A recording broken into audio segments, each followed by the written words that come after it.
Explica isso aqui, ateu. Deus é definitivamente incrível e real. Fica comigo porque isso vai explodir a sua mente. Não é à toa que essas imagens se parecem muito. É porque na verdade tem algo incrível por trás disso. De um lado você está vendo o pulmão humano e do outro a copa de uma árvore. Mas o que torna tudo isso interessante não é apenas a semelhança entre uma imagem e outra. Fica comigo que eu vou te mostrar. O que é ainda mais incrível é que Deus fez as árvores e os nossos pulmões trabalharem em conjunto. O nosso pulmão libera o gás carbônico, que é o que as árvores precisam para poder liberar o oxigênio, que é o que nós necessitamos para poder sobreviver. Porque sem comida conseguimos viver vários dias, sem água conseguimos viver alguns dias, mas sem o ar que nós respiramos conseguimos viver talvez alguns minutos. Mas sabe o que é ainda mais fascinante em tudo isso? Em João 15 diz: eu sou a videira e vós as varas. Quem permanece em mim dá muito fruto. Além disso, você pode ler a Bíblia e ver quantas vezes somos comparados com as árvores. Em Salmos, capítulo 1, a Bíblia diz que será como a árvore plantada junto a ribeiros de água. Ou Mateus 7:17, toda árvore boa produz bons frutos. Ou Lucas 6:43, não há árvore boa que dê mau fruto. Talvez Salmos 92:12, o justo florescerá como a palmeira. Mas se você ainda quiser mais, você pode ler Jeremias 17:7, Provérbios 11:30, Isaías 61:3, Oséias 14:5 e por aí vai. Eu poderia ficar por horas aqui falando várias coisas que nos relacionam com as árvores, mas eu vou falar só mais algumas. Jesus, no seu momento de maior aflição, ele se retirou para o Monte das Oliveiras para poder orar. Lucas 22:39.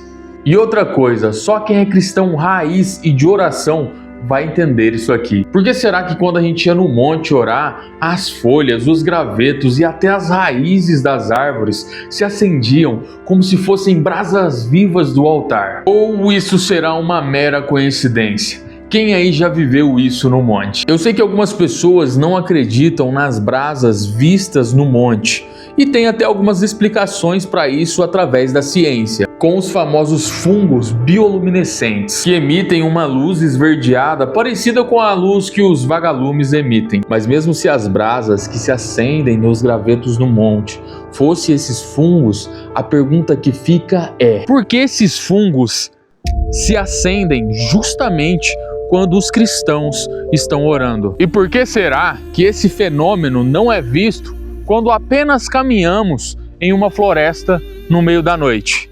Bom, poderia explicar mais sobre isso aqui, mas isso não é o foco desse vídeo. Mas em um próximo vídeo trarei detalhes sobre esse fenômeno. Voltando para as árvores, se você abrir a sua Bíblia em Êxodo capítulo 3, você vai ver que Moisés, quando estava em cima do Monte Horebe, recebeu a visita de um anjo, ao qual estava em meio de uma sarça ardente com fogo. A sarça ardente, para quem não conhece, é parente da jurema, muito encontrada aqui no Brasil.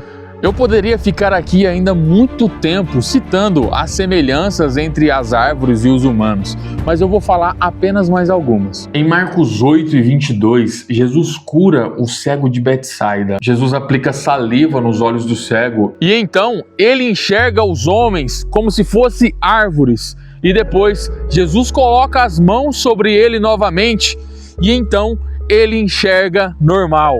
E mais uma vez, a Bíblia nos mostra a semelhança entre os humanos e as árvores. E é óbvio que vai haver semelhanças, porque ambos foram formados pelo mesmo Criador.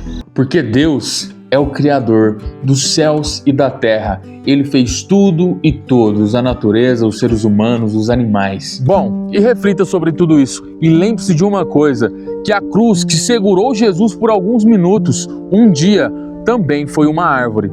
Que Deus te abençoe e nos siga aqui para mais vídeos. Aqui, nesse lugar que eu tô agora, tá muito frio. Mas pior do que esse frio que tá aqui nesse exato momento, é o frio espiritual. é a falta de sensibilidade do Espírito Santo.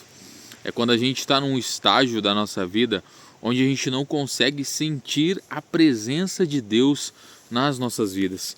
E isso sim é ruim e é perigoso. Aqui não, o frio, de certa forma, de certa maneira, ele é suportável. Esse frio natural que nós sentimos. Agora, o frio espiritual, esse sim, é um frio que a gente tem que evitar a todo custo. Porque quando a gente está nesse momento onde a gente não consegue mais sentir o Espírito Santo e sentir a presença de Deus, qualquer coisa vai nos abalar e vai nos derrubar. Porque quando nós estamos sem sensibilidade do Espírito Santo e nós não estamos sentindo Deus, é porque Deus também se afastou de nós. Porque nós estamos frios espiritualmente. Nós não estamos buscando a Deus como deveríamos buscar. E se você está nessa situação onde você não consegue sentir a presença do Espírito Santo, onde você não consegue sentir Deus, toma cuidado. Começa a pensar numa forma de buscar a presença de Deus na sua vida novamente, porque essa situação que você está não é nada boa. Nada boa mesmo. O frio natural, ele é suportável, mas ficar sem a presença não dá, de verdade.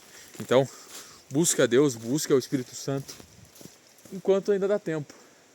Porque depois pode ser muito tarde e você vai ficar muito tempo sem sentir a presença dele. Não faça isso, de verdade.